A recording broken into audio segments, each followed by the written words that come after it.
ಬೆಲೆಯರಿಕೆ ವಿರುದ್ಧ ಕಾಂಗ್ರೆಸ್ ಇವತ್ತು ಬೀದಿಗಿಳಿದು ಪ್ರತಿಭಟನೆಯನ್ನ ಮಾಡ್ತಾ ಇದೆ.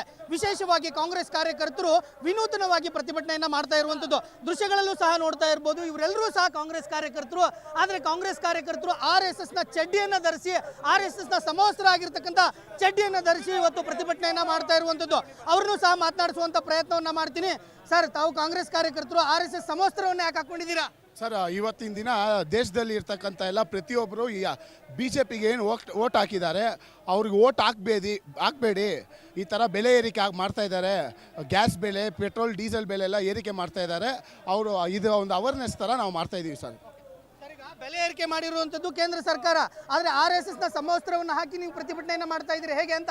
ಸರ್, ಈಗ BJPಯ ಅಂಗ ಸಪೋರ್ಟ್ ಮಾಡ್ತಕ್ಕಂಥ ಸಂಸ್ಥೆ ಯಾವುದು? RSS. ಪ್ರತಿಯೊಂದು ಅಭ್ಯರ್ಥಿನ ಸೆಲೆಕ್ಟ್ ಮಾಡೋದು ಅದು RSS. ಯಾರು ಮುಖ್ಯಮಂತ್ರಿ ಆಗಬೇಕು ಅಂತ ಹೇಳೋದು ಯಾರು? RSS. ಜನರ ಕಷ್ಟ ಅವ್ರಿಗೆ ಗೊತ್ತಿಲ್ವಾ? ಅದಕ್ಕೋಸ್ಕರನೇ ಇವತ್ತು RSS ಅವರಿಂದನೇ ಈ ಪೆಟ್ಟು ಬಿದ್ದಿರೋದು ನನಗೆ. ಅದಕ್ಕೋಸ್ಕರನೇ ಇವತ್ತು RSS ದಸರಾ ಹೊಲಿಸಿ ಜನಕ್ಕೆ ಗೊತ್ತಾಗಬೇಕು ಈ RSS ಅವರು ಎಷ್ಟು ಕಪಟಿಗಳು, ಎಷ್ಟು ಮೋಸದಾರಿಗಳು ಇವರು, ಯಾವ ರೀತಿ ಹಿಂದ್ಗಡೆಯಿಂದ BJPಯಿಂದ ಪ್ಲೇ ಮಾಡ್ತಾವ್ರು ಗೇಮ್ನ ನೋಡಿ. ಇವತ್ತು ಜನಕ್ಕೆ ಒಳ್ಳೆ ಸರ್ಕಾರ ಕೊಡ್ತೀವಿ ಅಂತ ಹೇಳಿದ್ರು, ಕೊಟ್ರಾ? GST ಬೆಲೆ ಏರಿಕೆ ಮಾಡಿದ್ರು, ಪೆಟ್ರೋಲ್ ಬೆಲೆ ಏರಿಕೆ ಮಾಡಿದ್ರು, ಡೀಸೆಲ್ ಬೆಲೆ ಏರಿಕೆ ಮಾಡಿದ್ರು, ಔಷಧಿ ಬೆಲೆ ಏರಿಕೆ ಮಾಡಿದ್ರು, ಟೋಲ್ ಫೇರ್ ಬೆಲೆ ಏರಿಕೆ ಮಾಡಿದ್ರು, LPG ಬೆಲೆ ಏರಿಕೆ ಮಾಡಿದ್ರು, ಮಕ್ಕಳು ಓದುವಂಥ ಪುಸ್ತಕ, ಪೆನ್ಸಿಲ್ ಎಲ್ಲದರ ಮೇಲೆ ಬೆಲೆ ಏರಿಕೆ, ಔಷಧಿಯಲ್ಲಿ ಚೂಜಿಯಿಂದ ಹಿಡ್ಕೊಂಡು ಪ್ರತಿಯೊಂದು ಬೆಲೆ ಏರಿಕೆ ಆಗಿದೆ. ಯಾರು ಸ್ವಾಮಿ ಇದಕ್ಕೆಲ್ಲ ಕಾರಣ? ಯಾರು? ಇದೇ RSS ತನ್ನ ಕಾರಣ. ಅವ್ರು ಇವತ್ತು ಏನು ಮಾಡ್ತಾ ಇದ್ದಾರೆ? ಸೈಲೆಂಟಾಗಿ ಕೂತವ್ರೆ. ಚುಟಿಕ್ ಪಿಟಿಕ್ ಶಬ್ದ ಇಲ್ಲ. ಒಂದು ಚುನಾವಣೆ ಆಗಬಾರ್ದು, 6 ತಿಂಗಳು ಮುಂಚೆ ಬಂದು ಇಳಿದು ಬಿಡ್ತಾರೆ BJP ಅಭ್ಯರ್ಥಿನ ಗೆಲ್ಲಿಸಿ. BJP ಅಭ್ಯರ್ಥಿ ಒಳ್ಳೆಯವನ ಕೆಟ್ಟವನ ಅವ್ರಿಗೆ ಗೊತ್ತಿಲ್ಲ. ಅವ್ರಿಗೆ ಗೊತ್ತಿರೋದೆಲ್ಲ ಬರೀ ಇಷ್ಟೇ, ಹಿಂದುತ್ವನ ಹೆಸರೇಳಿ ಜನಕ್ಕೆ ಮೋಸ ಮಾಡೋವಂಥದ್ದು. ಇಷ್ಟೇಳಿ ಓಟ್ ತೊಗೊಂಡಿದ್ದಾರೆ. ಓಟ್ ತೊಗೊಂಡು ಇವತ್ತು ಯಾರು ಶಿಕ್ಷೆ ಅನುಭವಿಸ್ತಾರೋದು? ಓಟ್ ಹಾಕ್ತಂತ ನನ್ನಂಥ ಸಾಮಾನ್ಯ ಜನ, ಇವತ್ತು ಸಾಮಾನ್ಯ ಜನನ ಪರಿಸ್ಥಿತಿ ಏನಂತ ಗೊತ್ತಾಗಲಿ ಅಂತ ಜನಕ್ಕೆ ಅಂತ ಈ ರೀತಿಯಾದಂಥ ನಮ್ಮ ಕಾಂಗ್ರೆಸ್ ಕಾರ್ಯಕರ್ತರು ಎಲ್ಲ ಈ ಒಂದು ಅವೇರ್ನೆಸ್ ಪ್ರೋಗ್ರಾಮ್ನ ಮಾಡ್ತಾ ಇದೀವಿ. ಇದು ಕಾಂಗ್ರೆಸ್ ಕಾರ್ಯಕರ್ತರ ಮಾತುಗಳು. ಏನು ಹೇಳ್ತಾ ಇರುವಂಥದ್ದು ಏನಂತಂದ್ರೆ, ನಾವು RSS ನ ಸಿದ್ಧಾಂತಗಳ ಮೂಲಕವೇ ಇವತ್ತು BJP ಸರ್ಕಾರವನ್ನು ನಡೆಸ್ತಾ ಇದೆ ಅನ್ನೋದು ಮಾತುಗಳನ್ನು ಹೇಳ್ತಾ ಇದ್ದಾರೆ. ಇನ್ನೊಬ್ರು ಇದ್ದಾರೆ, ಅವ್ರನ್ನೂ ಸಹ ಮಾತಾಡಿಸ್ತೀನಿ. ಸರಿ, RSS ನ ಸಮವಸ್ತ್ರವನ್ನು ಹಾಕಿರೋದು ಸರಿನಾ ಅಂತ? ಖಂಡಿತ ಸರಿ. ಇದರಲ್ಲಿ ಒಂದು ಮುಖ್ಯವಾದ ಕಾರಣ ಇದೆ ಹಾಕಿರೋದಕ್ಕೆ.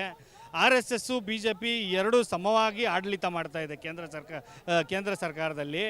ಏನೇ ಕೇಂದ್ರ ಸರ್ಕಾರದಲ್ಲಿ ನಡೆತಿದ್ರು ಸಹ RSS ಅದರ ಹಿನ್ನೆಲೆಯಲ್ಲಿ ಇರೋದು ಎಲ್ಲರಿಗೂ ಗೊತ್ತಿರುವಂಥ ವಿಷಯ. ಈ ಹಿಂದೆ ಆ ರೀತಿ ಇರಲಿಲ್ಲ. 2014 ನಂತರ ಇದು ನಿರಂತರವಾಗಿ ನಡ್ಕೊಂಬರ್ತಿದೆ.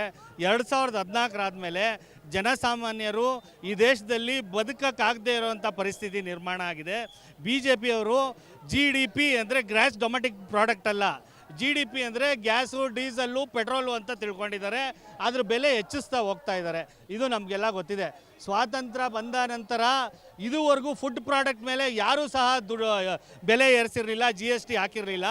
ಅದ್ರ ಮೇಲೆ ಟ್ಯಾಕ್ಸು, ಪನ್ನೀರ್ ಮೇಲೆ ಟ್ಯಾಕ್ಸು, ಕರಡ್ ಮೇಲೆ ಟ್ಯಾಕ್ಸು, ಎಣ್ಣೆ ಮೇಲೆ ಟ್ಯಾಕ್ಸು, ದಾಲ್ ಮೇಲೆ ಟ್ಯಾಕ್ಸು. ಈ ಟ್ಯಾಕ್ಸ್ಗಳಿಂದ ಜನಸಾಮಾನ್ಯರು ಬದುಕಕ್ಕಾಗ್ತಾ ಇಲ್ಲ. ಸರ್ಕಾರವೂ ಸಹ ಬೆಲೆ ಏರಿಕೆ ಮಾಡಿದೆಯಲ್ಲ, ಹಾಲಿನ ದರ ಹೆಚ್ಚಳ ಮಾಡ್ತು, ಮೆಟ್ರೋ ದರ ಹೆಚ್ಚಳ ಮಾಡ್ತು, ಬಸ್ ದರವನ್ನು ಹೆಚ್ಚಳ ಮಾಡ್ತು. ಇದಕ್ಕೇನು ಹೇಳ್ತೀರಾ? ಸರ್, ಮೆಟ್ರೋ ಸಮಿತಿಗೆ ಕೇಂದ್ರ ಸರ್ಕಾರದ ಅಧಿಕಾರಿ ಮುಖ್ಯಸ್ಥ ಅನ್ನೋದು ತಮಗೆಲ್ಲ ಗೊತ್ತಿದೆ. ಈ ಹಾಲಿನ ದರದ ದುಡ್ಡು ರಾಜ್ಯ ಸರ್ಕಾರಕ್ಕೆ ಹೋಗಲ್ಲ, ರೈತರದ ಸೊಸೈಟಿಗೆ ಹೋಗುತ್ತೆ. ಅವರು ಇದನ್ನು ಅಲ್ಲಿ ಬಸ್ ದರ ಅದರ ಗ್ಯಾರಂಟಿಗಳ ಮೂಲಕ ಜನಗಳಿಗೆ ರೀಚ್ ಆಗ್ತಾ ಇದೆ ಹೊರತು ಏನು ಇದು ಮಾಡ್ತಾ ಇಲ್ಲ. ಎಲ್ಲನೂ ಇಂಟರ್ಲಿಂಕ್ ಆಗಿ ಡೀಸೆಲ್ಲು, ಪೆಟ್ರೋಲ್ ಮೇಲೆ ಇದೆ ಅನ್ನೋದು ತಮಗೆಲ್ಲ ಗೊತ್ತಿರೋವಂಥ ವಿಷಯ. ಇವತ್ತು ಮನಮೋಹನ್ ಸಿಂಗ್ ಇದ್ದಂಥ ಸಂದರ್ಭದಲ್ಲಿ 2014ರಲ್ಲಿ 106 ರೂಪಾಯಿ ಕ್ರೂಡ್ ಆಯಿಲ್ ರೇಟು ಬ್ಯಾರೆಲ್ಗಿತ್ತು. ಇವತ್ತು $65 ಕ್ರೂಡ್ ಆಯಿಲ್ ರೇಟ್ ಇದೆ. ಆದರೂ ಸಹ ಅವತ್ತು ಮನಮೋಹನ್ ಸಿಂಗ್ $100 ಇದ್ದರೂ ಸಹ 65 ರೂಪಾಯಿಗೆ ಪೆಟ್ರೋಲ್ ಮಾರಿದ್ದಾರೆ.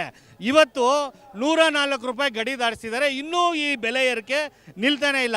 ಇದ್ರ ಜೊತೆಗೆ ಭ್ರಷ್ಟಾಚಾರ, ಏನು ಎಲೆಕ್ಟ್ರಲ್ ಬಾಂಡ್ ಮೂಲಕ EDನ ತೋರಿಸಿ ಎದುರಿಸಿ ಭ್ರಷ್ಟಾಚಾರ ಮಾಡಿದ್ದಾರೆ. ಅದಕ್ಕಿಂತ ದೊಡ್ಡ ಭ್ರಷ್ಟಾಚಾರ ಸ್ವಾತಂತ್ರ್ಯ ನಂತರ ಈ ದೇಶದಲ್ಲಿ ಇಲ್ಲಿವರೆಗೂ ನಡೆದೇ ಇಲ್ಲ. ಜೊತೆಗೆ PM ಕೇರು, ಸಾಮಾನ್ಯ ಮನುಷ್ಯ ಕೂಡ ಅದರಲ್ಲಿ ದುಡ್ಡು ಹಾಕಿದ್ದಾನೆ. ಅದು ಖಾಸಗಿ ಫಂಡ್ ಅಂತ ಅದನ್ನು ಲೆಕ್ಕ ಕೊಡ್ದಂಗೆ ಮಾಡ್ತಿರೋ ಭ್ರಷ್ಟಾಚಾರ ಇನ್ನೂ ನಿಂತಿಲ್ಲ. ನಾವು ಕೇಂದ್ರ ಸರ್ಕಾರದ ಭ್ರಷ್ಟಾಚಾರ, ಈ ಬೆಲೆ ಏರಿಕೆಯನ್ನು ಖಂಡಿಸಿ ಈ ಒಂದು ಪ್ರತಿಭಟನೆ ಮಾಡ್ತಾ ಇದ್ದೀವಿ. ಇದಿಷ್ಟು ಕಾಂಗ್ರೆಸ್ ಕಾರ್ಯಕರ್ತರ ಮಾತುಗಳು. ಬೆಲೆ ಏರಿಕೆಯನ್ನು ಮಾಡಿರುವುದು ಕೇಂದ್ರ ಸರ್ಕಾರ, ಆದರೂ ಸಹ ಕೇಂದ್ರ ಸರ್ಕಾರದ ಹಿಂದಿರುವಂಥದ್ದು ಮಾತ್ರ RSS. ಹೀಗಾಗಿ RSS ನೀತಿಯನ್ನು ನಾವು ಖಂಡಿಸಿ ಪ್ರತಿಭಟನೆಯನ್ನು ಮಾಡ್ತಾ ಇದ್ದೀವಿ ಅನ್ನೋ ಒಂದು ಮಾತುಗಳನ್ನು ಹೇಳ್ತಾ ಇರುವಂಥದ್ದು. ಕ್ಯಾಮರಾಮನ್ ಅಜಯ್ ಜೊತೆ ವೀರೇಶ್ ದಾನಿ, guarantee news, Bengaluru. Guarantee news, ಸುದ್ದಿ ಖಚಿತ, ನ್ಯಾಯ ನಿಶ್ಚಿತ.